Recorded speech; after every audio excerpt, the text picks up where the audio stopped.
Student, आज हम लोग शुरू करने जा रहे हैं एक नया चैप्टर नंबर 5 कॉम्प्लेक्स नंबर। इसमें हम लोग प्लस करना, माइनस करना, इंटू और डिवाइड करना कॉम्प्लेक्स नंबर का सीखेंगे। कॉम्प्लेक्स शुरू करें इसके पहले आपको समझना होगा कि कॉम्प्लेक्स नंबर होता क्या है, ठीक है ना। तो शुरुआत करते हैं। देखो, आपने क्वाड्रेटिक इक्वेशन जैसे पढ़ी है कि अगर x square minus 1 equal to 0 है तो आपको x की अगर वैल्यू निकालनी है तो आप क्या लिखोगे, x equal to plus minus under root 1, ऐसे तो निकालेंगे। एक और अगर इक्वेशन लें कि x square minus 4 equal to 0, then x equal to plus minus under root 4, या आप ऐसे लिख सकते हैं x equal to plus minus 2।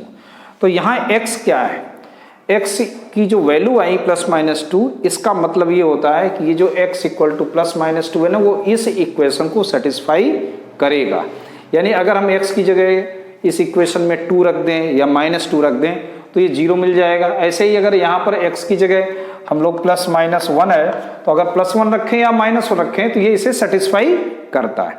लेकिन एक ऐसी इक्वेशन आपको मिली 1 equal to 0, x square plus 1 equal to 0, तो क्या वही एक x की ऐसी वैल्यू है जो इसे सेटिस्फाई कर सके? या आप ऐसे समझो कि x square equal to minus 1, क्या x की कोई ऐसी वैल्यू है जिसको मैं यहां रखूं और मुझे माइनस का 1 मिल जाए? तो आप कहोगे नहीं है। तो इस सिचुएशन से निपटने के लिए हमने एक इमेजिनरी नंबर लेट कर लिया है ना, जिसको हम लोग आयोटा बोलेंगे। क्या बोलेंगे? आयोटा। क्योंकि यहां पर अगर हम x की वैल्यू निकालें तो यहां plus minus under root minus 1 आएगा, है ना। तो यहां हमने लेट कर लिया, इमेजिन कर लिया, ठीक है, not a real, imaginary number एक लेट कर लिया, आय, है ना, आय। तो आयोटा को हम लोग शॉर्टकट में आई बोल देते हैं, है ना, लेकिन है क्या, वो आयोटा है। तो हमने लेट कर लिया, ये क्या है, एक आयोटा है, यानी कि प्लस माइनस आयोटा, यानी आई बोलेंगे। अब देखो ध्यान से कि हमने आई किसको लेट किया बेटा, अंडर रूट माइनस 1 को, ठीक। यानी कि ये अब इसे संतुष्ट करेगा, ये अब इसे संतुष्ट करेगा, क्योंकि आई रखेंगे यहां पर तो एक्स स्क्वायर हो जाएगा। यानी कि अगर आप इसकी वैल्यू रखो ना एक्स स्क्वायर में तो क्या लिखोगे, आई स्क्वायर प्लस 1 इक्वल टू 0, और आई है क्या, रूट माइनस 1, तो इसका स्क्वायर करोगे तो क्या आएगा, माइनस 1 प्लस 1 दैट इज ए 0, यानी कि आप सेटिस्फाई कर रहे हैं। तो यहां पर हमको एक नया नंबर मिला, उसका नाम हमने दिया आयोटा, जिसकी वैल्यू क्या है, अंडर रूट माइनस 1। ये चीज समझ में आ गई। ये एक इमेजिनरी नंबर हमने क्या, हमने एक काल्पनिक नंबर को लिया। इमेजिनरी को हिंदी में क्या कहते हैं, काल्पनिक नंबर। अगर मैं इसका स्क्वायर करूं तो मुझे क्या मिलेगा, माइनस 1, ठीक। इसका मतलब है कि I square equal to minus 1। Understood, समझ में आ गया ना। अगर मैं इसका क्यूब करूं, देखो ध्यान से देखना, अगर मैं इसका क्यूब करूं तो मुझे क्या मिलेगा, आई स्क्वायर इंटू आई, और यहां आई स्क्वायर की वैल्यू क्या है, माइनस 1 इंटू आई, यानी क्या आएगा, माइनस का आई आएगा, ठीक। अगर मैं आई की पावर 4 कर दूं, 4, तो देखो ये क्या मिलेगा, आई की पावर 4 का मतलब हो गया आई स्क्वायर का होल स्क्वायर, और आई स्क्वायर की वैल्यू बेटा क्या, माइनस 1, तो माइनस 1 का स्क्वायर करेंगे तो क्या आएगा, 1 आएगा। ऐसे ही अगर हम लोग आई की पावर 5 निकालें तो क्या आएगा, तो आप बोलोगे आई की पावर 4 इंटू आई, और आई की पावर 4 क्या है, 1 है, इंटू आई, तो इसकी वैल्यू क्या आ गई, आई आ गई, है ना। और आगे देखते हैं, आई की पावर 6, ये क्या आएगा, तो देखो इसको अगर हम लोग लिखें तो लिख सकते हैं ना, आई की पावर 4 इंटू आई स्क्वायर, और i4 हमने क्या निकाला था, 1, और आई स्क्वायर क्या निकाला था, माइनस 1, तो इसकी वैल्यू क्या आ गई, माइनस 1। आई की पावर 7 की बात करें तो क्या आएगा, आई की पावर 6 इंटू आई, और आई की पावर 6 क्या था, माइनस 1 इंटू आई, क्या आ गया, माइनस का आई, है ना। सिमिलरली अगर हम आई की पावर 8 निकालें तो क्या आएगा, देखो आई की पावर 8 के लिए आई की पावर 7 इंटू आई करेंगे, तो आई की पावर 7 की वैल्यू क्या है, माइनस आई, ठीक है, माइनस आई इंटू आई हो गया, और माइनस आई इंटू आई क्या बन जाएगा, माइनस आई स्क्वायर, और आई स्क्वायर की वैल्यू क्या है, माइनस 1, तो क्या आ जाएगा, माइनस 1, और पहले से ही माइनस है तो क्या आ गया, 1। हमने क्या नोटिस किया, और भी आगे चलिए, तो इसे करते, देखो यहाँ अगर आई की पावर 4 है तो वैल्यू क्या है +1। i की पावर 8 है तो क्या आएगा 1 आएगा, यानी कि वो सभी नंबर जो 4 के मल्टीपल में हो, ठीक है ना। यानी हम कह सकते हैं i की power 4n that is always 1। आप i की पावर जैसे आगे और बढ़ेंगे, i की पावर 12 ले लें तो 12 जब लिखोगे तो भी क्या आएगा 1 ही आएगा। कैसे देखो i स्क्वायर, ध्यान देना i स्क्वायर की पावर मैं इसको 6 लिख सकता हूं, ऐसे भी तो कर सकते हैं, लिख सकते हैं। और i स्क्वायर की वैल्यू क्या है -1 है, तो -1 की पावर क्या आ गया 6, यानी कि ये इवन है, आंसर क्या आएगा 1। इसका मतलब है i की पावर जितने भी 4 के मल्टीपल्स होंगे उनकी सबकी वैल्यू क्या होने वाली है 1। ये चीज समझ में आ गई। चलिए देखो i एक इमेजिनरी नंबर है, ठीक है ना, i एक इमेजिनरी नंबर है। अगर इस i में किसी हम रियल नंबर का मल्टीप्लाई कर दें तो मुझे क्या मिलेगा IR मिल जाएगा। इसका मतलब ये भी क्या होगा एक इमेजिनरी नंबर होगा। इमेजिनरी नंबर में किसी रियल नंबर का अगर हम मल्टीप्लाई करते हैं तो मुझे क्या मिलता है एक इमेजिनरी नंबर मिलता है। लेकिन अगर हम इसमें एक रियल नंबर को प्लस कर दें, इस तरह से किसी भी रियल नंबर को प्लस कर दें तो मुझे क्या मिलेगा, देखो ये जो भी एक ये क्या है एक रियल नंबर, ये क्या है एक इमेजिनरी नंबर, इसको हम लोग इस तरह भी लिख सकते हैं a + ib। तो यहां रियल और एक इमेजिनरी मिलके कि पूरा क्या बन जाएगा दैट इज ए कॉम्प्लेक्स। इसी को हम लोग क्या बोलेंगे कॉम्प्लेक्स नंबर बोलेंगे।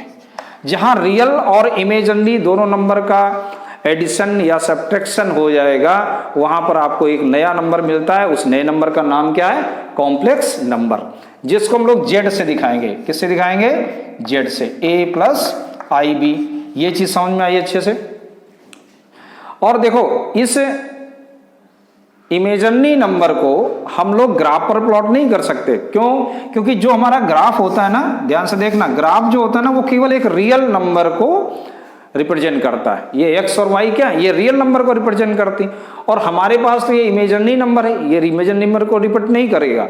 तो इसके लिए हम लोग क्या करेंगे एक अलग से एक प्लेन बना लेंगे, है ना, उसको हम लोग क्या बोलेंगे कॉम्प्लेक्स प्लेन भी बोल सकते हैं या आर्गन्ड प्लेन भी बोलते हैं। क्या बोलते हैं आर्गन्ड प्लेन का एक नया प्लेन हम लोग बनाएंगे, उस प्लेन पर हम इसको रिप्रेजेंट करेंगे।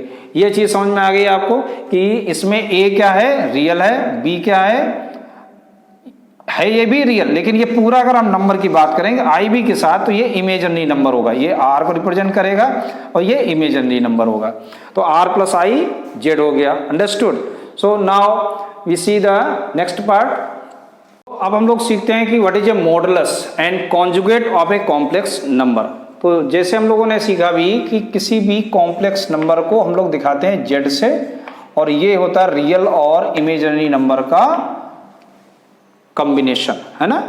ये a और b क्या है a और ये b that is a real number, और लेकिन जब b के साथ i आ जाता है तो ये इमेजिनरी पार्ट हो जाता है। हम कह सकते हैं ये दो पार्ट है, ये रियल पार्ट है इसका, ये रियल पार्ट है इसका, रियल पार्ट, और इस पूरे को हम बोलते हैं इमेजिनरी पार्ट, इमेजिनरी पार्ट, ठीक है ना।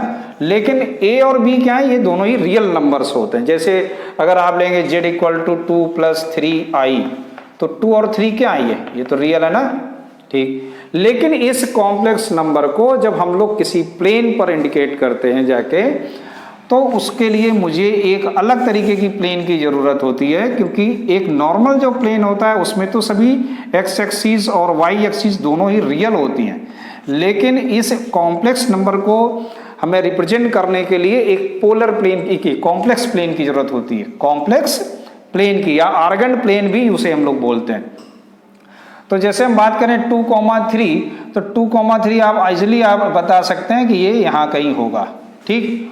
तो देखो x जो एक्सिस है ना वो हमेशा रियल नंबर को रिप्रेजेंट करेगी, किसको रियल नंबर को, और y हमेशा इमेजिनरी नंबर को, ये रियल नंबर को रिप्रेजेंट करती है, रियल नंबर को, और ये इमेजिनरी नंबर को, इमेजिनरी नंबर को रिप्रेजेंट करेगी, ठीक।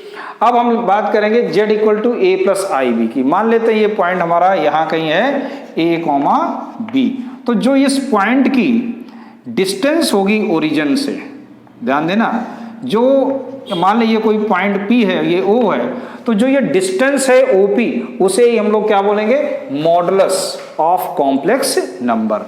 क्या बोलेंगे, मॉडुलस ऑफ कॉम्प्लेक्स नंबर। और वो क्या होगा, एक रियल वैल्यू होगी, नॉन निगेटिव रियल वैल्यू। कैसे, तो देखो अगर हम लोग इसकी बात करें OP की, तो आप बड़े आसानी से बता सकते हैं कि OP स्क्वायर इक्वल टू क्या होगा, A square plus B square होगा। यानी OP क्या आएगा, under root A square plus B square आएगा। यहाँ प्लस माइनस नहीं लगाना है, क्यों, हमने बोल दिया पहले नॉन निगेटिव वैल्यूज। इस OP को हम लोग बोलेंगे मॉडुलस ऑफ Z। R भी इसको दिखाते हैं, इसको R से भी हम लोग इंडिकेट करते हैं। तो मॉडुलस Z क्या आ गया, A square plus B square आ गया।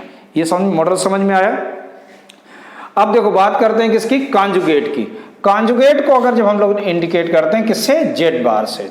और कॉन्जुगेट होता क्या है, अगर मैं बोलूं A प्लस आई भी है, तो ये क्या एक सिमेट्रिक होता है, यानी कि मिरर इमेज, यानी कि ये इसकी जो अगर हम मिरर इमेज बनाएं तो वो यहाँ कहीं आएगी इस तरह से, ये मिरर इमेज होगा, यानी A comma minus B, P dash. So that is the conjugate of P। P का कॉन्जुगेट क्या है, P डैश, क्या बनेगा, A minus B, mirror image. तो कहने का मतलब है कॉन्जुगेट क्या हो जाएगा इसका, अब यहाँ B की जगह माइनस हो जाएगा, तो A माइनस आई बी, ये चीज समझ में आ गया। तो conjugate of any complex number that is A minus i b, तो A माइनस आई बी का कॉन्जुगेट क्या हो जाएगा, A प्लस आई बी हो जाएगा, है ना। चलिए अब देखो ये चीज तो समझ में आ गई कि किसी भी कॉम्प्लेक्स नंबर के कॉन्जुगेट को हम लोग किससे दिखाएंगे, Z बार से दिखाएंगे, वो होगा A माइनस आई बी। और किसी भी कॉम्प्लेक्स नंबर का जो मॉडुलस होगा वो Z इससे दिखाएं, मॉडुलस Z से दिखाएंगे, उसकी वैल्यू होती है under root A square plus B square. वो भी क्या, A और B रियल नंबर है। अब देखो अगर मैं बात कहूं Z इनवर्स की, तो Z इनवर्स क्या होता है, 1/Z, है ना। या मैं इसको लिखूं 1/Z, Z की वैल्यू क्या है, A प्लस आई बी। और इसमें अगर हम लोग कॉन्जुगेट का मल्टीप्लाई कर दें न्यूमरेटर और डिनोमिनेटर में, तो देखो बेटा क्या मिलेगा हम लोगों को, Z inverse equal to A minus i b upon A square minus i square B square, ठीक। यानी कि Z inverse equal to A minus i b upon ये क्या बन जाएगा, A square plus B square. समझ में आ गया ना, आई स्क्वायर की वैल्यू तो माइनस में होती है, -1, तो ये माइनस माइनस तो हो गया प्लस का। अब देखो A square plus B square, ये क्या आएगा, अगर मैं इसका स्क्वायर कर दूं मॉडुलस Z का, तो मुझे यही तो मिलेगा, A square plus B square. तो इसकी वैल्यू यहाँ रखते हैं हम लोग, Z inverse equal to A minus i b upon modulus Z का स्क्वायर। ये समझ में आ रहा है। चलिए और आगे देखिए, तो Z इनवर्स इक्वल टू, और इसको हम लोग क्या लिख सकते हैं, A माइनस आई बी को, A minus i b that is a Z bar upon, और Z इनवर्स को क्या लिख सकते हैं, 1/Z equal to Z inverse upon modulus Z square, या मॉडुलस Z स्क्वायर क्या होता है, Z इंटू Z बार, यानी कि कॉम्प्लेक्स नंबर और उसके कॉन्जुगेट को अगर हम लोग मल्टीप्लाई कर दें तो मुझे क्या मिलेगा, मॉडुलस Z स्क्वायर मिलेगा। चेक कर लो कैसे, देखो Z इंटू Z बार, Z क्या था आपका, A प्लस आई बी था, और Z बार क्या था, A माइनस आई बी था। अगर आप मल्टीप्लाई करोगे तो क्या मिलेगा, A square minus i square B square, और आई स्क्वायर होता है माइनस, तो ये आ जाएगा A square plus B square, तो आ गया ना, और ये मॉडुलस Z स्क्वायर। अंडरस्टूड, समझ में आया कि नहीं आया। तो ऐसे हम लोगों ने सीखा कि किसी भी कॉम्प्लेक्स नंबर का मॉडुलस क्या होता है, किसी भी कॉम्प्लेक्स नंबर का कॉन्जुगेट क्या होता है, और ये एक रिलेशन सीखा। तो इस तरह से और भी जो आइडेंटिटीज है उनको भी हम लोग प्रूव कर सकते हैं, ठीक। तो ये अब हम लोग सीखेंगे आगे पोलर फॉर्म, ठीक। सो कम टू नेक्स्ट।